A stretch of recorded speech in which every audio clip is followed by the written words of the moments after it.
पिछले एक महीने में ये पांचवा ऐसा आतंकवादी हमला हो रहा है जम्मू एरिया में। हम लोगों ने ये नहीं सोचना चाहिए कि सब कुछ शांत है।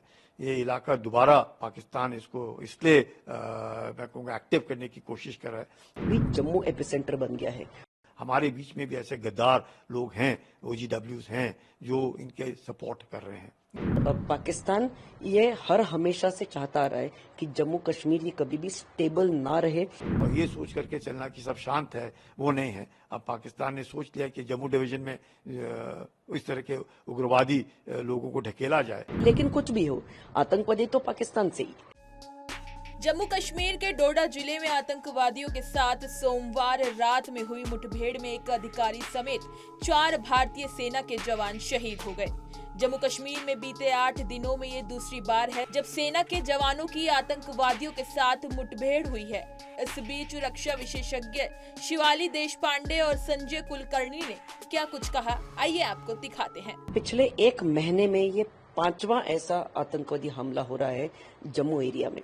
अभी देखिए, यहाँ पर हमें नोट ये करना चाहिए कि जम्मू कश्मीर में जब भी आतंकवादी हमले होते थे अब तक वो कश्मीर वैली में होता था, लेकिन अभी जम्मू एपिसेंटर बन गया है। और उसका कारण ऐसा है कि जम्मू के लोगों ने बहुत अच्छा रिस्पांस दिखाया था लोकसभा के इलेक्शंस में।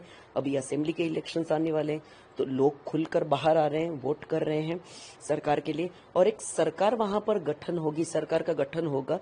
ये देखकर पाकिस्तान को कुछ खाना नहीं पच रहा है। और पाकिस्तान ये हर हमेशा से चाहता आ रहा है कि जम्मू कश्मीर ये कभी भी स्टेबल ना रहे। भारत को हमेशा परेशान करने की पाकिस्तान की ये जो जरूरत रही है उसे हमेशा भारत ने नाकाम कर दिया है। जैश-ए-मोहम्मद नाम का ये आतंकवादी संगठन है जिसका ये एक कश्मीर टाइगर्स का एक कोई फैक्शन है, वो ये रिस्पॉन्सिबिलिटी क्लेम कर रहा है। लेकिन कुछ भी हो, आतंकवादी तो पाकिस्तान से ही, पाकिस्तान ही इन्हें ट्रेन कर रहा है, पाकिस्तान ही इन्हें हथियार दे रहा है।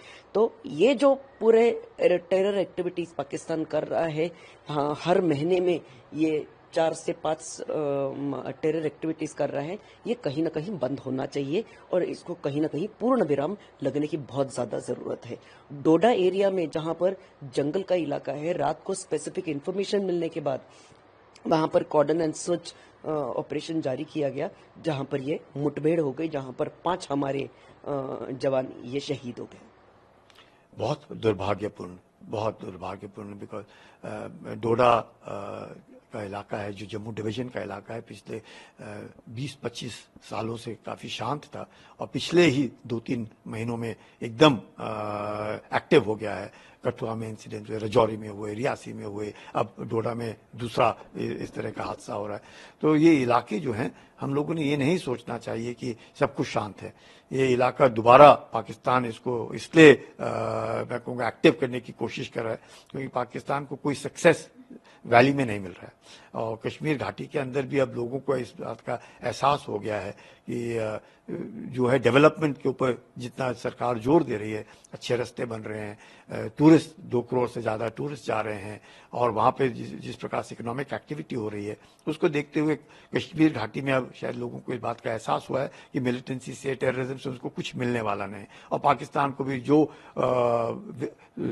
सफलता जो चाहता है वो घाटी में नहीं मिल रही है। और ये जो इलाके हैं, और खासकर अब जब मौसम खराब है, बारिश हो रही है, इलाका बहुत घना जंगल का इलाका है, बहुत सारे उस पर हाइडआउट्स हैं और लोकल सपोर्ट जो बीच में हम कुछ भी कहें, हमारे बीच में भी ऐसे गद्दार लोग हैं, OGWs हैं, जो इनके सपोर्ट कर रहे हैं। नहीं तो मुझे नहीं लगता है, जैसे मछली पानी के बिना रह नहीं सकती, वैसे ही ये जो उग्रवादी हैं ये बगैर लोकल सपोर्ट के जी नहीं सकते।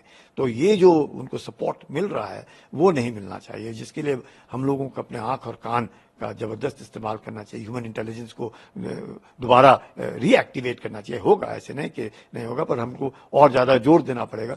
और ये सोच करके चलना कि सब शांत है, वो नहीं है। अब पाकिस्तान ने सोच लिया कि जम्मू डिवीजन में इस तरह के उग्रवादी लोगों को ढकेला जाए और जहाँ पे लोकल सपोर्ट उनको मिल रहा है इसके लिए इनको इस तरह। और अभी आप डोडा में देख रहे हैं, उन्होंने समय भी बदल, जितने भी इंसिडेंट्स हो रहे हैं तकरीबन शाम को हो रहे हैं। जब तक आप उसको रीइंफोर्स कर सकते हैं, कुछ कर सकते हैं, वो जंगलों में जाकर के छुप जाते हैं। लोकल्स को है उनको जगह दिखा रहे हैं कि कैसे भागना है, किस इलाके से जाना है।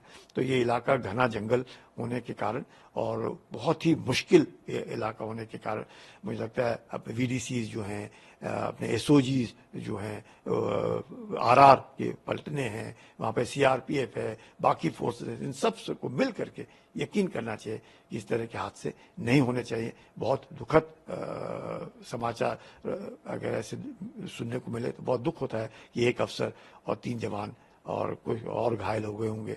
तो इस तरह का हादसे नहीं होने चाहिए। इसी तरह की तमाम खबरें और अन्य अपडेट्स के लिए बने रहिए हमारे साथ और देखते रहिए punjabkesari.com।